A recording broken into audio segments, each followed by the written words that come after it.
In this lesson, we're going to look at why we should actually care about the 8 wastes of lean. So let's start by looking at the elements of work. Well, there are 3 core elements of work. The first is non-essential, non-value added. That's waste. Essentially, it's what the customer's not prepared to pay for, and it doesn't transform material or information in line with the customer's requirements. However, there's also a second element of waste, which is essential non-value added, sometimes called tolerated waste. Customers don't want to pay for it, but it must be done in today's conditions to meet customer needs or regulatory requirements. Now, my advice would always be, don't tolerate it too much.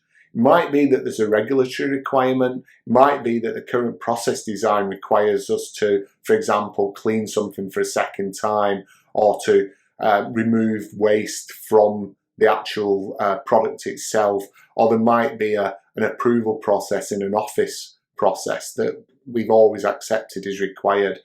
We shouldn't accept this. Waste is waste, and some people, the purists, will not even accept an essential non-value added category.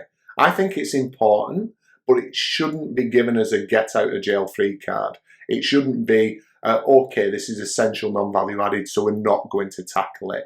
So please be focused on all wastes, even those that we call the essential non-value added.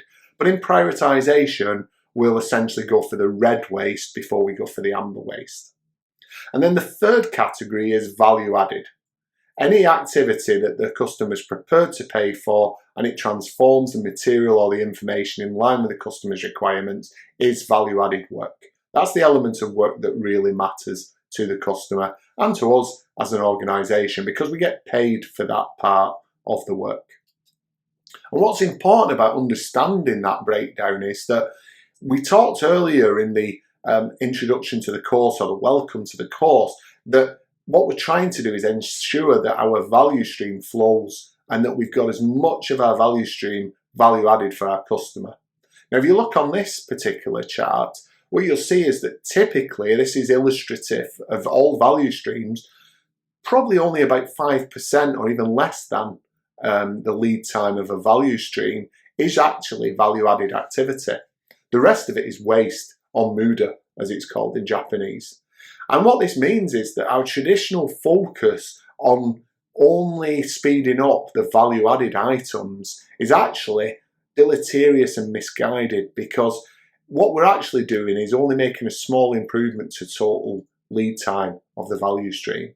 What the lean leader really does is focus on removing the waste, because that has a much more significant positive impact on the value stream lead time, and hence both the efficiency and effectiveness of the organisation and, of course, the happiness, the satisfaction of the customer.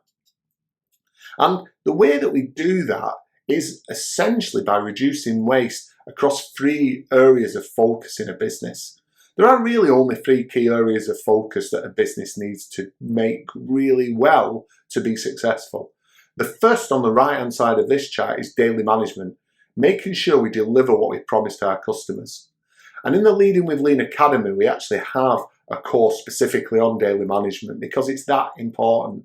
And if we get daily management right, it enables the organisation to continuously improve. And continuous improvement isn't just about the small stuff. It's about making improvement continuously, which needs both the smaller improvements, the Kaizen, making what we do better every day by everybody in the organisation, from the operator to the CEO. And then finally, we have the breakthrough activity, sometimes called Hoshinkanri activity. Again, there's a separate course in the Leading with Lean Academy, because it's that important. The policy deployment, Hoshinkanri strategy deployment, is about creating a sustainable competitive advantage. And if a business does all those 3 components really, really well, it will be a successful business. So in the next section, we're going to have a look at what is Mura, Muri and Muda, which again are new terms possibly for some of you on this course, but are really important because they are the enemies of lean.